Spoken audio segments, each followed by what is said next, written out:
Greetings, ladies and gentlemen, and welcome to this latest edition of Tales from Outer Space. Hope you enjoy. Peace or war, what would you have for? The Great Council were arrayed around a horseshoe-shaped meeting table in the very heart of the Temple of Apophis. Their goal, discussing furthering their goals for ending the bane of all their races, humanity. I call this meeting to order, Woodsall, the Elven Prince sent to the council as a representative for the meeting. The other attendees raised a goblet of wine in acknowledgement of his words before sitting down themselves. I shall begin this discussion. My people have developed a magical enchantment seal. We are in the process of employing it along the borders of the human territory. Within 2 generations, humanity will be devoid of magic and shall be ripe for the picking. Woodsall's face twisted into a sneer that would make even a blind child cry. As the human generations are elven generations, Ironforge, the dwarven forge master asked with an arched brow.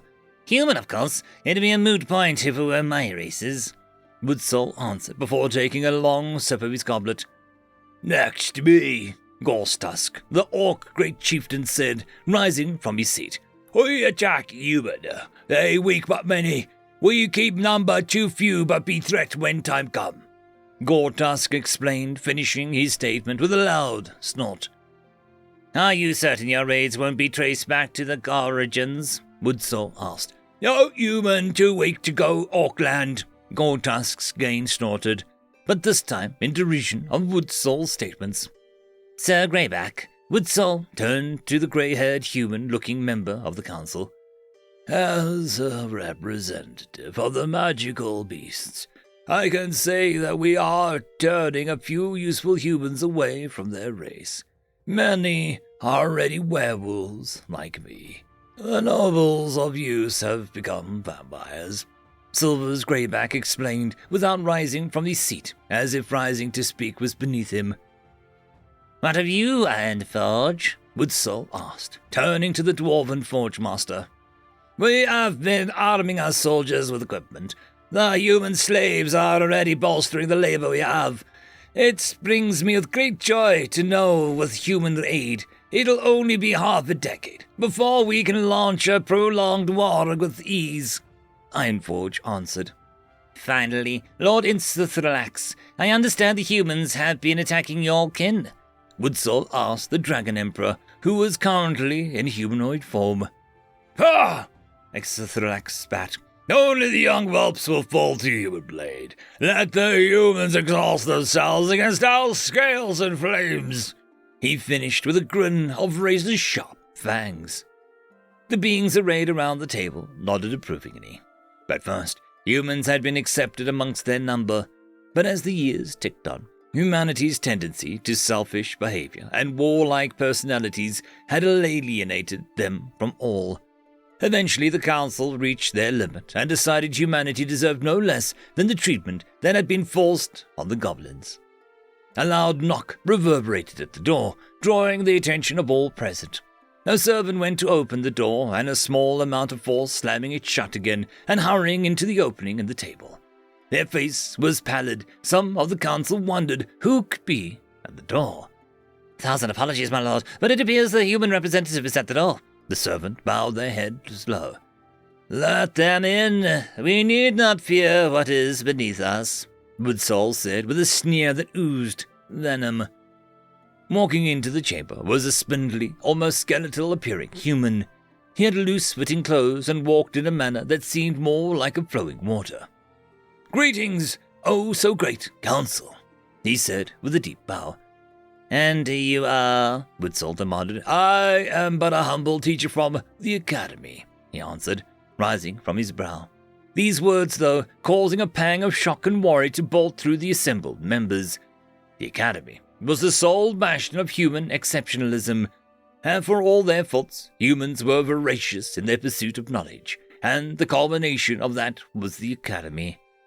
I meant your name, lad, Ironforge barked. Where are my manners? My name is Victor Guntherian, he answered, given a fresh, deep bow. Why are we being graced with such a masterful mage, if I may ask? Woodsall asked. tempering his tone to be more accommodating. There was no being alive who hadn't heard of that name, a demi-lich of such power that he may as well have been a human god. Of course, I understand you all have rightful disdain for humanity, he began as he strode around the table. I myself find such things to be not very enjoyable, Victor said, resting a hand on Ironforge's and Grotusk's backs in a friendly manner. These words caused a wave of relaxation to watch over the group. Demi-liches, while not evil and barely even humans anymore, it wasn't surprising that he'd have disconnected from his race of birth. If anything, if he was there to aid them, then he would be an invaluable ally. But you see, I have two great joys in life, he continued his casual walk around the table, resting his arm over Woodsoul's shoulder and tugging him into a tight side hug. The first is research. I love nothing more than delving into the deepest depths of magic and existence, and then keeping digging even beyond bedrock. He held a finger aloft as if to punctuate his point. Second, he rose another finger as he crept over to Isthalax and held the Dragon Emperor by the shoulders for some time. His teaching. I love nothing more than raising a student to see further than I can, to stand on my shoulders and become a giant in their own right. You see, that is the one saving grace of humanity. He released his grip and spun around dramatically, causing his robes to flourish, catching the grey back with the edge of the cloak. They may be ignorant, stupid little things, but their potential is infinite. Humans are never trapped by one mold, but by whatever they desire. Victor held his arms out as he now stood back where he had started. Why are you saying all of these things, then? Woodsoul asked. I know what you lot are scheming, and I'm hoping that you could stop. Victor arched an eyebrow at the group like a teacher waiting for an obvious answer. If you know what we are doing, then you should know that we will not stop. As with the goblins who thought their technology made them greater than us, humanity has stepped over the line too many times. Forgiveness is not an option, Woodsoul declared, fixing Victor with a glare.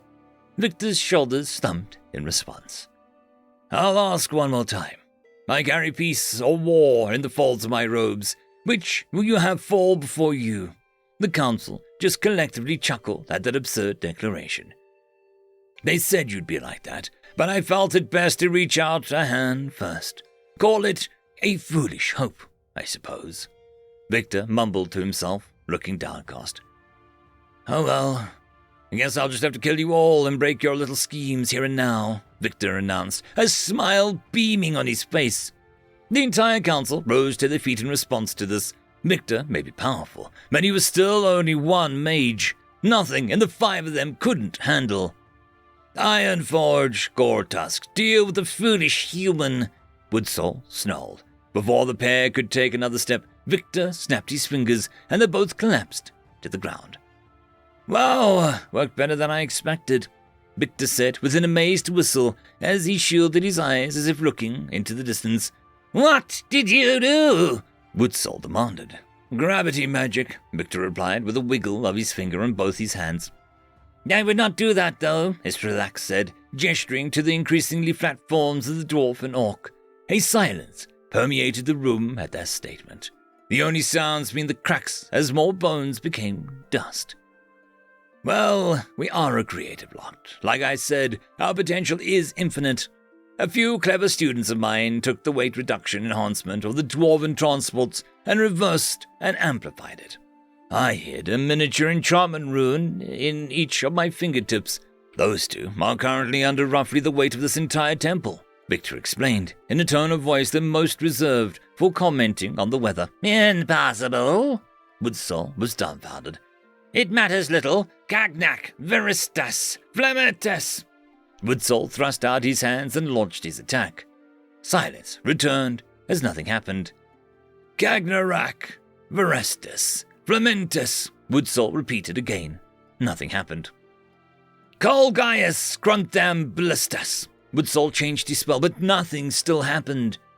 How? He screeched in a now growing terror. You see, me and a friend went on a lovely nature stroll. Saw a lot of nice birds, a few big scary bears, and, oh yeah, a group of suspicious elves carving magical seals on a stone plateau. Victor now had a smug smile. Fascinating little thing they were trying to carve. It siphoned off the magic from the atmosphere and removed it from the designated area. I'd even say, if left alone unattended with enough of them a couple generations down the line, humans would lose access to magic. Go figure. Victor gave a shrug. But I love me a chance to research something new.